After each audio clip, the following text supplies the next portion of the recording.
একটা জিনিস শেয়ার করতে চাচ্ছি। ঠিক এখন আমার ঘড়িতে সম্ভবত 5টার কিছু বেশি বাজে। ঠিক 4টার সময় আমাদের বাসার ওয়াটার সাপ্লাই বন্ধ হয়ে যায় উইদাউট এনি নোটিসে, যেটা এখানে খুবই আনইউজুয়াল।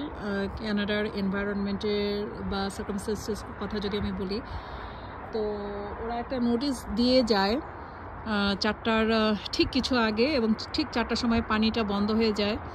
তো আমি অনেক পাজল হয়ে যাই যে ওই সময় আমার কিছু ডিশ ওয়াশ করা বাকি ছিল, আর আমার রান্নাও তখন অলমোস্ট চুলায়, কারণ আমি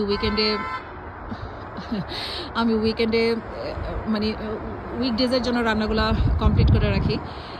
তো আমি তখন আমার হাজব্যান্ডকে বললাম, বাচ্চাদেরকে বললাম যে তোমরা গাড়িটা নিয়ে বের হয়ে যাও, অন্য একটা নেইবারহুডে যেয়ে ওইখান থেকে পানি কালেক্ট করে নিয়ে আসো, কারণ ইট ইজ নট অ্যাবাউট আমাদের শুধু খাবারের পানি না, আমাদের ইউজ করারও পানির দরকার। তো যখন আমি প্রস্তুতি প্রিপারেশন নিচ্ছিলাম, তখন সেই মুহূর্তেই আমি দেখলাম যে বড় একটা গাড়ি আসলো এটাকে পুল করে, এই যে ইমার্জেন্সি ওয়াটার সাপ্লাই, এই ট্রাকটাকে পুল করে আসলো এবং সে আমার বাসার নেইবারহুডের সামনে এটা রেখে দিল। পরে যারা এটাকে এখানে ড্রপ অফ করে রেখে গেল তাদের সাথে কথা বললাম, এবং তারা বলল যে এটা সারা রাতের জন্য, এবং আনটিল যতক্ষণ পর্যন্ত ওয়াটার আমার বাসায় না আসছে ততক্ষণ পর্যন্ত এটা আমার সার্ভিসে এটা থাকবে।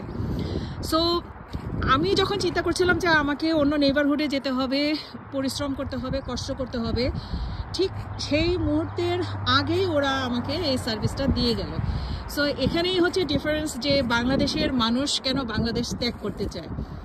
সো এটাই হচ্ছে ডিফারেন্স। তো আমার মনে হচ্ছিল যে এই সুবিধাটুকু আমি শেয়ার করি, যারা আমার শুভাকাঙ্ক্ষী এবং আমার পরিচিত জনরা আছেন তাদের সাথে আমি ছোট্ট এই অংশটুকুন শেয়ার করি, যে ডিফারেন্সটা বোঝাতে চাই যে মানুষ কেন আমাদের যে উন্নয়নশীল দেশ থেকে একটা উন্নত দেশে কেন মানুষ মুভ করে চলে আসতে চায়।